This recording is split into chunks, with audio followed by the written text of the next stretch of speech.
Hi all. Everything in my video was pulled from the public domain and I am using them under the Fair Use Fair Dealings guidelines. Everything I say is my own opinion. You should look into this information for yourselves, but I'm pretty sure I'm right. Hi guys. Well, a lot has gone on in the last 24 hours and I'm going to try to cover all of it. Family tributes, funeral arrangements, who's coming, we're going to cover it all. Let's go. Let's start by looking at the tribute that was placed on the Archewell website.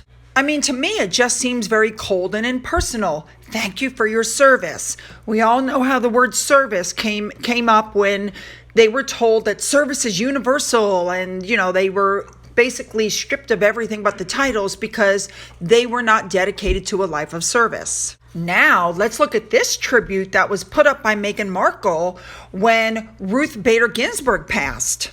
The statement put out said that she left an indelible legacy.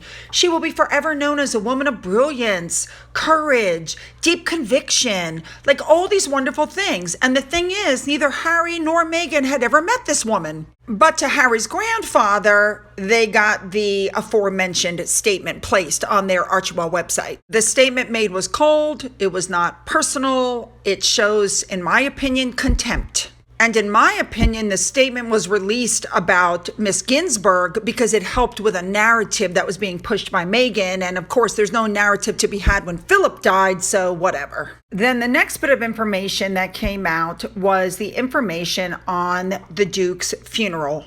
We all know the Duke didn't like fusses being made over him, so he is being laid to rest in a very low-key service that's being done at the castle where he passed away, and he's going to be buried on the grounds at Frogmore. Due to COVID-19, only 30 people are allowed at the funeral, and they're going to take his body by Land Rover in a quote-unquote nod to his preference for driving himself. Now, of course, with this information comes the information that Harry is going to fly over for the funeral. Now, he couldn't be bothered during the month that the man was allegedly, it's been reported, the family knew he was dying for a month. But no, he couldn't come over during that time, but he's willing to fly over for his funeral. And of course, as she did with the summit meeting, she left him, to face the music alone and she went running back to Canada. She's not coming with him to the funeral, claiming that she can't because she's pregnant, she can't fly, and her doctor won't give her clearance. I think everybody knows at this point that that's a load of crap. She's leaving him to face the music alone. She will not fly back to the UK and face the very family that she crapped all over. She's a coward.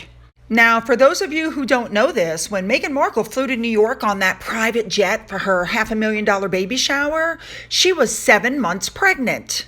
And since her baby is due in July, the one she's carrying now, she cannot be more than 5 to 6 months pregnant now. So, no, she was not told that she couldn't fly. She doesn't want to. And of course, we must consider the fact that the family pretty much told her not to come because they don't want to see her. Well, there are some upsides to all of this. Number one, I don't think the UK wanted her back. Number two, at least this time she's blaming it on medical advice instead of on the royal family. That's a new twist to it. But there is also the thought process that this is a woman who's claiming she can't fly due to age and pregnancy, but yet she's claiming she's going to have a home birth.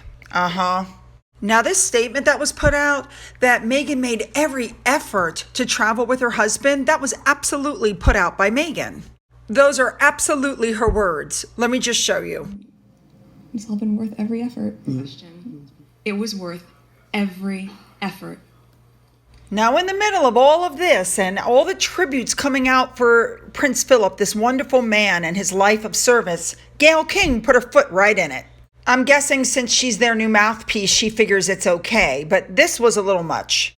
She started inquiring how Prince Philip died, maybe insinuating that it wasn't natural causes even though he was 99 years old.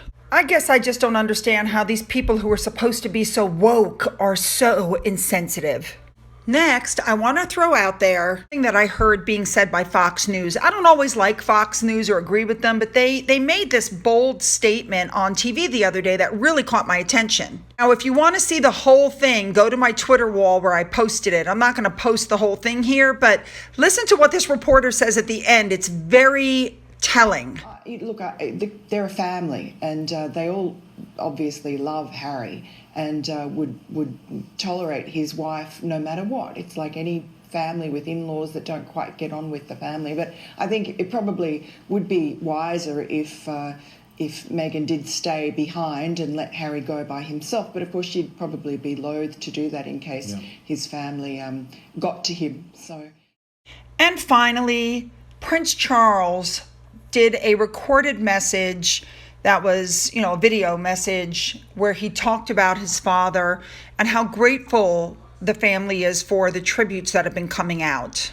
This could not have been an easy thing for Charles to do. We all know that Charles and his dad had a very contentious relationship. There were a lot of issues growing up. Charles didn't fit the mold of what his father thought he should be.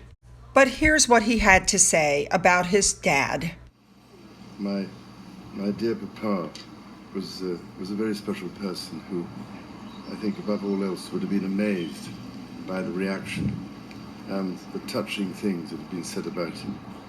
And from that point of view, we are, my family, deeply grateful. Sounds like the two of them were able to put their differences aside and come to an understanding before the end came, and I think that's fabulous. The whole family's distraught. Even Sophie and Edward were seen leaving from visiting the Queen, and she was teary-eyed. And here's what she had to say about the Queen.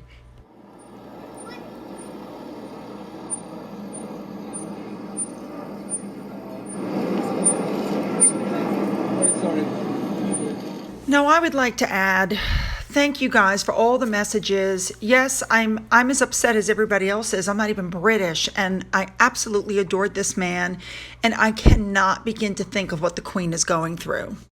And I had debated whether I should put up any videos this week, what I should do, but several people wrote on one of my videos today that I put up that this stuff's going to be reported whether I do a video or not. And so I'm just going to keep doing what I do. I'm sorry, and I apologize to those of you who feel it's disrespectful. I'm really not trying to be disrespectful.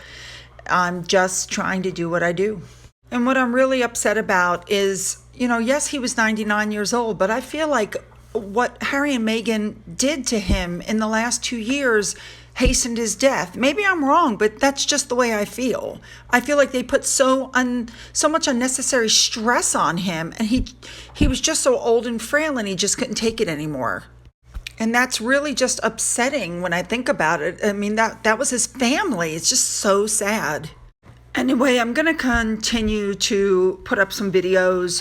There'll be different subjects. Some will deal with Philip and his death, and some won't. And I'll just keep doing what I do.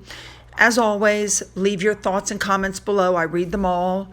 Don't forget you can email me. Don't forget to follow me on Twitter. Don't forget about that coffee fund. And I hope you all have a blessed and happy day.